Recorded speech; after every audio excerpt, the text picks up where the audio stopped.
윤석열 대통령의 비엔티안 아세안 관련 정상회의 참석 결과에 대한 브리핑을 시작하겠습니다. 비엔티안 아세안 관련 정상회의 주요 일정, 개요, 그리고 성과의 순서로 말씀드리겠습니다. 10월 9일 어제 싱가포르 방문을 마치고 라오스에 도착한 윤 대통령은 10월 10일 오늘 오전 한 아세안 정상회의에 참석한 데 이어서 오후에는 아세안 플러스 3 정상회의에 참석했습니다. 이 외에도 윤 대통령은 오늘 다자회의 이외에 시간을 쪼개어 베트남, 태국, 일본, 라오스와 양자 회담을 가졌습니다. 조금 뒤 윤 대통령 부부는 저녁 8시부터 올해 아세안 의장국 라오스의 총리 부부가 주최하는 갈라 만찬에 참석할 예정입니다. 윤 대통령은 10월 11일 내일 첫 일정으로 호주와의 정상회담을 갖고 이어서 지역 내 최고위급 전략 포럼인 동아시아 정상회의 EAS에 참석해서 북한 문제와 우크라이나 지원을 포함한 영내 그리고 국제 안보 사안에 대한 우리의 입장을 밝힐 예정입니다.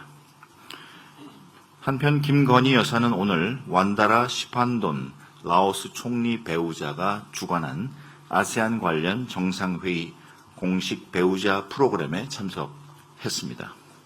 김 여사는 싱가포르, 캄보디아, EU 정상 배우자 그리고 인도네시아 부통령 배우자 등과 함께 라오 예술박물관을 같이 방문하고 이후에 오찬을 함께하며 친교를 나누었습니다. 그럼 이번 비엔티안 아세안 관련 정상회의의 개요 그리고 개최 의미에 대해 말씀드리겠습니다. 올해 아세안 정상회의의 주제는 연계성과 회복력 강화, 영어로는 Enhancing Connectivity and Resilience입니다. 국제사회의 지정학적, 지경학적 불확실성이 교차하는 가운데 글로벌 복합 위기가 가중되고 있습니다. 지속되고 있는 우크라이나 전쟁과 중동 지역의 긴장 고조, 그리고 글로벌 기후 위기는 국제사회의 에너지 위기와 식량 위기, 공급망 불안정을 심화시키고 있으며 그만큼 국제사회의 연대와 협력이 절실히 요구되고 있습니다. 이러한 시기에 열리는 올해 정상회의에서 아세안과 대화 상대국들은 연계성과 회복력 강화라는 주제로 위기를 기회로 전환할 방안을 논의했습니다.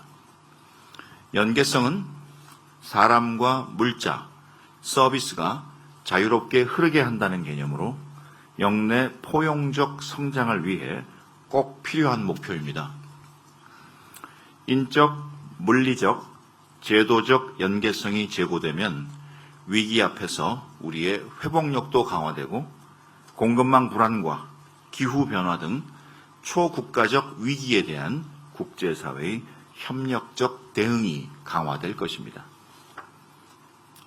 다음으로 윤 대통령의 아세안 관련 정상회의 참석 주요 결과를 말씀드리겠습니다. 대통령의 이번 아세안 관련 정상회의 참석 핵심 성과는 크게 한 4가지 정도로 요약을 드리고 싶습니다. 첫째는 아세안과 가장 높은 수준의 협력 관계를 수립했다는 것입니다. 두 번째는 한일중 협력과 아세안 플러스 3 협력의 선순환 구조를 촉진했다는 것입니다.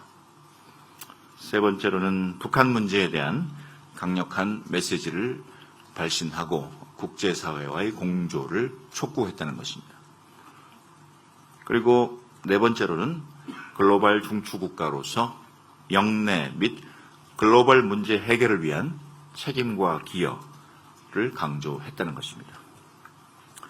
그럼 첫째로 한국과 아세안 관계의 격상입니다. 오늘 오전 열린 한 아세안 정상회의에서 대통령은 한국과 아세안 간의 포괄적 전략 동반자 관계 CSP를 수립했습니다. 윤 대통령은 지난 35년간 비약적으로 발전해온 한국과 아세안의 협력 관계를 평가하고 이제 최고의 협력 단계에 진입한 한국과 아세안의 안보, 경제, 사회 문화 전반에 걸친 미래지향적인 협력 비전을 제시하였습니다. 윤 대통령은 안보 분야에서 국방, 방산 협력을 확대하는 한편 사이버 안보와 같은 신흥 안보를 아우르는 전략적 공조를 더욱 든든히 하겠다고 하였습니다. 특히 올해 11월 라오스로 예정된 한국과 아세안 간의 첫 대면 국방장관 회의가 국방교류 협력을 더욱 촉진할 것으로 기대됩니다.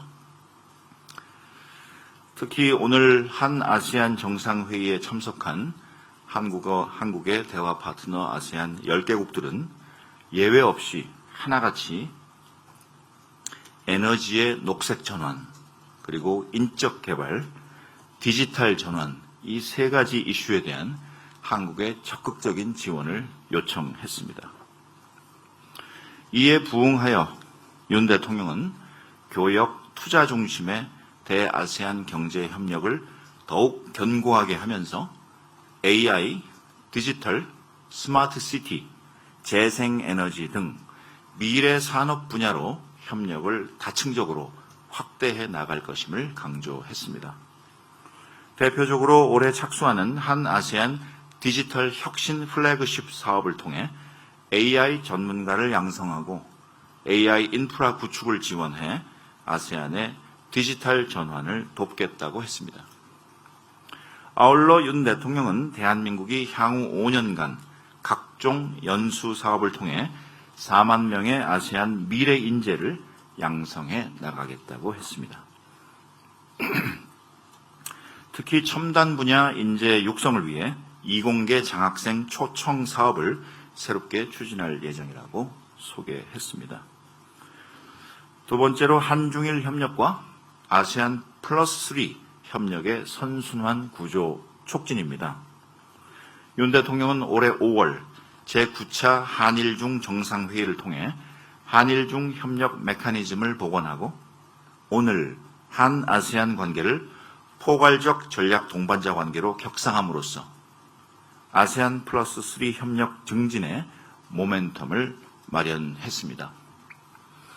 윤 대통령은 대한민국이 한중일 3국 협력과 아세안 플러스 3 협력의 선순환 구조를 다층적으로 촉진해 나가겠다고 하고 이를 위한 행동 계획을 밝혔습니다. 윤 대통령은 영내 금융 안전망 확보를 위해 한국이 치앙마이 이니셔티브 다자화 개선 노력을 계속 주도해 나갈 것이며 식량 안전망 차원에서 아세안 플러스 3 비상쌀 비축제의 최대 공여국으로서 올해 기여 물량을 2배 이상 확대하겠다고 약속했습니다. 윤 대통령은 아세안 플러스 3 협력의 새로운 동력을 확보하기 위해 스마트 시티와 스마트 모빌리티 분야에서 아세안의 역량 강화 지원을 계속하며 영내 과학 영재 육성을 위한 아세안 플러스 3 과학 영재 센터 그리고 캠퍼스 아시아 사업을 통해 미래 세대 투자도 가속화해 나갈 것임을 천명했습니다. 셋째로는 북한 문제에 대한 메시지입니다. 윤 대통령은 오늘 오전 한 아세안 정상회의에서 자유롭고 열린 통일 한반도의 비전을 담은 8.15 통일 독트린을 소개하고 인태 지역의 평화와 번영에 기여하는 통일 한반도 실현에 아세안 국가들이 힘을 모아줄 것을 당부했습니다. 말레이시아, 필리핀, 싱가포르를 포함한 많은 아세안 회원국들이 북한의 비핵화를 강력 지지한다고 하였고 우리의 통일 독트린과 비전에 대해서 지지하거나 공감을 표명하였습니다. 내년 10월 11일, 내일 10월 11일 열리는 동아시아 정상회의 관련 내용은 행사 종료 시까지 엠바고를 전제로 미래형으로 말씀을 드리겠습니다. 윤 대통령은 18개 인태 국가들이 참여하는 최고위급 전략 포럼인 동아시아 정상회의에서 대화와 인도적 지원 제의를 거부하고 오로지 정권 유지를 위해 핵개발에 몰두하는 북한의 행태를 지적할 것입니다. 또한 자유롭고 열린 통일 한반도를 향한 우리의 통일 비전에 대한 참석 정상들의 추가적인 호응을 촉구할 예정입니다. 한편 윤 대통령은 유엔 안보리 결의를 정면으로 위반한 러시아와 북한의 군사 협력에 대한 단합된 대응을 위해 국제사회가 연대를 강화해야 함을 촉구할 것입니다. 아울러 납북자 문제를 비롯한 북한 인권 문제와 인도적 현안에 대한 국제사회의 관심도 촉구할 계획입니다. 넷째로는 글로벌 중추국가 대한민국의 책임과 기여입니다. 윤 대통령은 내일 열리는 동아시아 정상회의에서 규범과 규칙 기반의 질서 위에서 대화와 협력을 통한 문제 해결의 중요성을 강조하고 이를 위한 대한민국의 기여 의지를 분명히 밝힐 것입니다. 윤 대통령은 미얀마 교착 상황을 해소하기 위한 즉각적인 대화의 필요성을 강조하고 우리 정부가 미얀마 인도적 상황 개선을 위해 작년 대비 4배에 달하는 2,300만 달러를 올해 지원할 계획임을 설명할 것입니다. 윤 대통령은 중동 지역의 긴장이 계속 고조되는 상황에서 대한민국이 안보리 비상임이사국으로서 중동의 조속한 평화 회복을 위해 모든 노력을 다할 것이라고 말씀할 것입니다.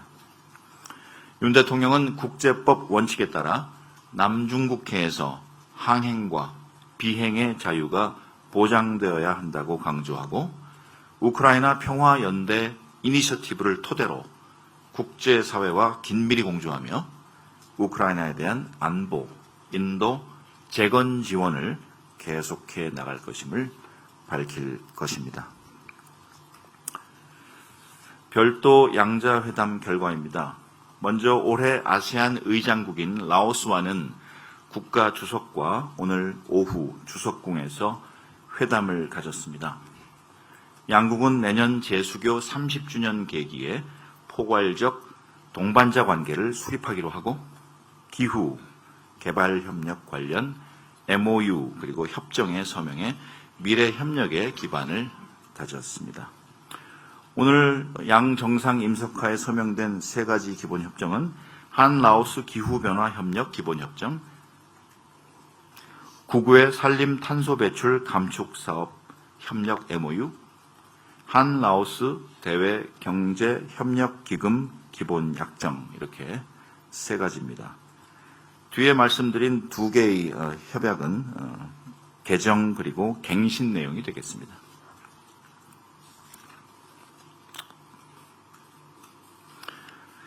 라오스와의 회담에 앞서 오늘 오후 숙소에서 이시바 일본 총리와 총리 취임 후 첫 한일 정상회담을 개최했습니다.